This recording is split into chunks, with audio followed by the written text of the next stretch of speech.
बिस्मिल्लाहिर्रहमानिर्रहीम। अस्सलाम वालेकुम। आपका दोस्त सलमान हैदर। दुआ है परवरदिगार से कि उसने आपको और आपके अहले खाना को अपनी हिफ्ज़ अमान में रखा हुआ। हमारी खबर दुरुस्त साबित है जी अब तक की तारीख के अंदर कि वज़ीर आज़म ने बाकायदा तौर पर अपनी जो मसरूफियात हैं उसको एक सर्टन तारीख तक के लिए महदूद कर दिया। वो जो हम कह रहे थे कि असम्बलियाँ 14 अगस्त नहीं, चाहे इसके कि वज़ीर आज़म कह रहे हैं कि 14 अगस्त मेरा लास्ट डे होगा, लेकिन उससे पहले ताकि इलेक्टोरल मामला जो है ना उसको 90 दिन तक लेके जाया जाए, जो कि 60 दिन आम तौर पर आनी तौर पर है। उसकी कुछ तफसीलात मेरे पास आई हैं वज़ीर आज़म हाउस की मसरूफियात के हवाले से, उसको कुछ आपके सामने डिस्कस करना है, पेश खिदमत करना है। कुछ कार्रवाइयाँ उल्टी पड़ी हैं, IG साहब के ऊपर उल्टा मुकदमा दर्ज हुआ, जिससे साबित होता है कि वाकई 9 मई के बाद सियासी मुखालफत, सियासी दुश्मनी में पोलिटिकल विक्टिमाइज़ करने के लिए ये तमाम कार्रवाइयाँ की जा रही थी, क्योंकि जब अदालतें ये बात कह रही हैं तो कोई आम बात नहीं है। तो FIR जो दर्ज हुई है उसकी कुछ तफसीलात हैं।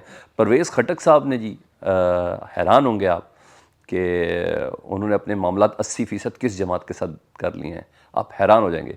उसकी कुछ डिटेल्स हैं मेरे पास। और इसके अलावा वो जो मुस्लिम लीग नून ने आज बाकायदा अपनी सियासी सरगर्मियों का जो आगाज़ करने का जो ऐलान किया है, वो तो कर दिया, कोई ज़ाहिर बात है, वो लेवल प्लेइंग फील्ड के सर्टन मराहिल हैं। लेकिन एक उन्होंने बड़ा धमाकेदार एंट्री डाली है। वो ऐलान बता रहा है कि नहीं, दुबई में मामला कहीं ना कहीं ख़राब ही हुए हैं, कुछ बेहतर नहीं हुए हैं, या आखिरी वक्त तक उसको छुपा के रखना है, तो इट्स अनदर थिंग। तो कुछ तफसीलात हैं सारी, एक के बाद एक आपके सामने रखता हूँ। रिक्वेस्ट, वीडियो मुकम्मल देखें, और अगर चैनल देखें सब्सक्राइब नहीं किया तो चैनल सब्सक्राइब कर दें।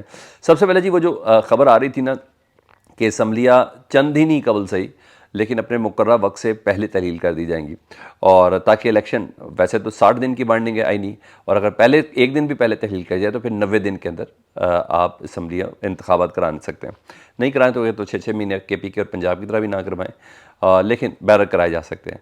तो बात नवंबर तक चली जाएगी। तो ये खबरें बाकायदा चल रही थी।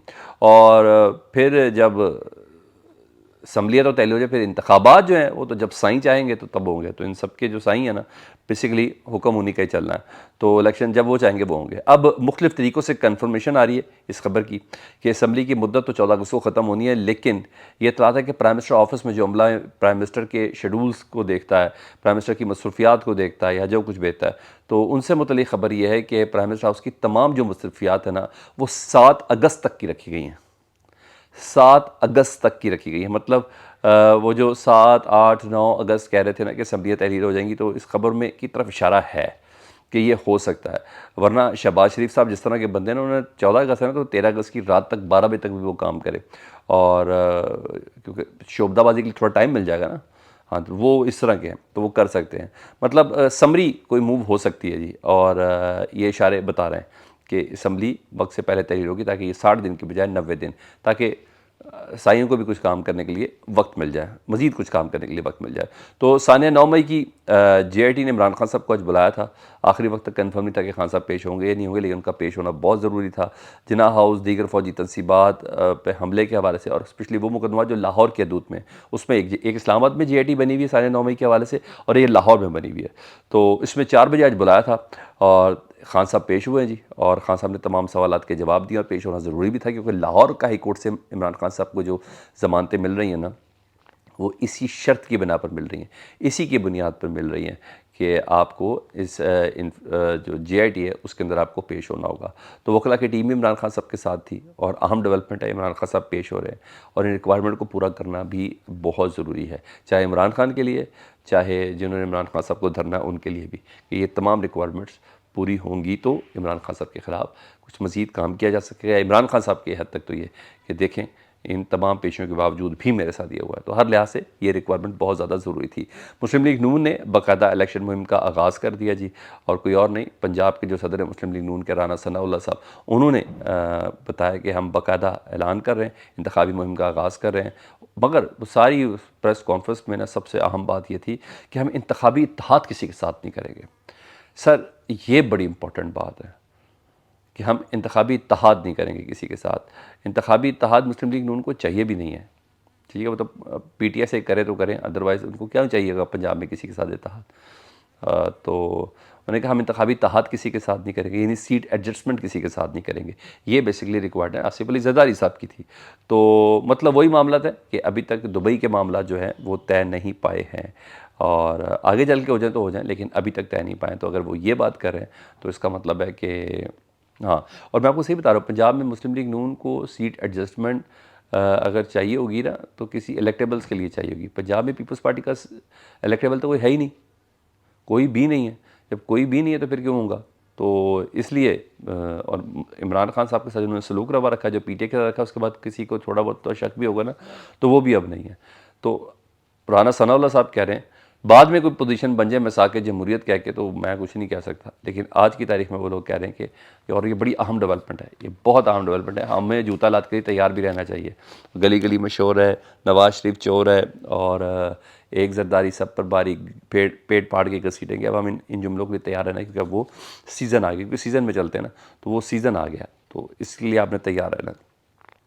दूसरा, शहराम तरकई जी पाकिस्तान तहरीक इंसाफ के रहनुमा थे, तो इस्लामाबाद में ना उनके रिश्तेदार रहते चचा F7 में, तो उनके घर में छापा मारना था शहराम तरकई के लिए। तो शहराम तरकई तो उस वक्त मौजूद भी नहीं थे और वीडियो शीडियो भी बड़ी ज़बरदस्त आ गई थी कि गैर मौजूदगी में पुलिस ने शहराम तरकई के चचा के घर पर छापा मारा, बड़ी तोड़ फोड़ की थी उन्होंने, बहुत ज़्यादा किया था। तो IG समेत दीगर अफसरान और SHO के हवाले से ना दरख्वास्त दायर की गई थी कि इनके ऊपर FIR दें, इन्होंने हमारे घर के अंदर ये क्या किया, तो ताकि इनको भी थोड़ा सबक आए। तो सेशन कोर्ट ने बाकायदा IG इस्लामाबाद समेत दीगर अफसरान जिसमें SHO भी शामिल हैं, उनके ख़िलाफ़ मुकदमा दर्ज करने का हुक्म दे दिया है। अब देखते हैं पुलिस अपने बॉसेस के ख़िलाफ़ कैसे FIR देती, थोड़ा रिलेक्टेंट तो होगी, नहीं होगी तो हाई ऑप्स की तरफ जाएगी। इस्लामाबाद हाई कोर्ट वैसे ही IG के ख़िलाफ़ बहुत भड़का हुआ बैठा हुआ है, जजेस ऐसे हैं ना जिनके अहकामात पे अमल नहीं किया। तो बहरहाल FIR दर्ज होगी या नहीं होगी, लेकिन FIR का हुक्म ज़रूर चल गया है। लेकिन इतना ज़रूर पता चल गया है कि अदालत भी एक्चुअली समझती है कि पुलिस 9 मई के बाद इंतकामी कार्रवाइयाँ कर रही है और इंतकामी कार्रवाइयों के लिए इस्तेमाल कर रही है, ये जुल्म कर रही है और जिसके आगे बंद बांधना बहुत ज़्यादा ज़रूरी है। तो इतना अदालतों को भी जिसे कहते हैं ना, इतनी समझ आ चुकी है, नहीं तो IG के ख़िलाफ़ FIR का हुक्म ना देती। ठीक है जी, तो ये सब तो चीज़ें हैं। ये तो वो हैं जिसके वीडियोज़ आ गए, ये तो वो हैं जिसकी वीडियोज़ आ गई, उनका क्या करना है जिनके घर में CCTV नहीं लगा था, उनके साथ क्या हुआ और जो इस वक्त भी हो रहा है।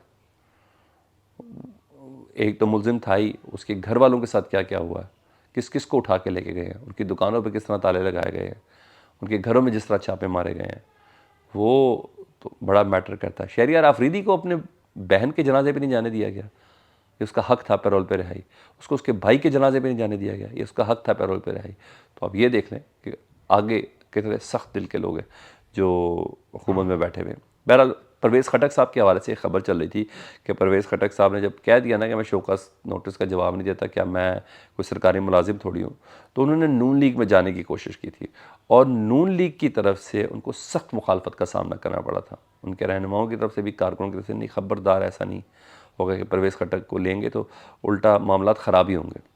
तो फिर अब ख़बर यह है कि परवेज़ खटक साहब ने जमीयत उलमा इस्लाम मौलाना फजलुर रहमान साहब से रब्ता किया और मज़ीद ख़बर यह है कि मौलाना साहब के साथ 80% उनके मामलात परवेज़ खटक साहब के तय भी पा गए हैं, क्योंकि मौलाना साहब इस वक्त तगड़े तो चल रहे हैं अपने समधी को गवर्नर लगाने की वजह से। ये तो सारी नून लीग भी कह रही है, पीपल्स पार्टी भी कह रही है, ANP भी कह रही है, क्या ब्रीफ केस, क्या थैले, क्या बोरियाँ, ये सब कुछ चल रहा है।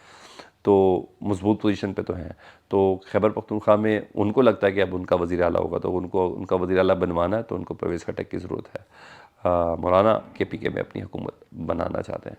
तो देखिए कहाँ से उठ के परवेज़ खटक जो डीज़ल के नारे लगवाते थे, वो अब कहाँ की तरफ जा रहे हैं। ये है सियासत की बेरहमी, आज का दोस्त कल का दुश्मन। ये है हकीकत चेहरा जो मुझे और आपने देखना है। हाँ, वोट के ज़रिए इनको पास या फेल मैं और आपने करना है। अपना बहुत ज़्यादा ख्याल रखें, फीडबैक से मुतल्लिक़ आगाह करें। अल्लाहुम्मा सल्ली अला मुहम्मद व आले मुहम्मद।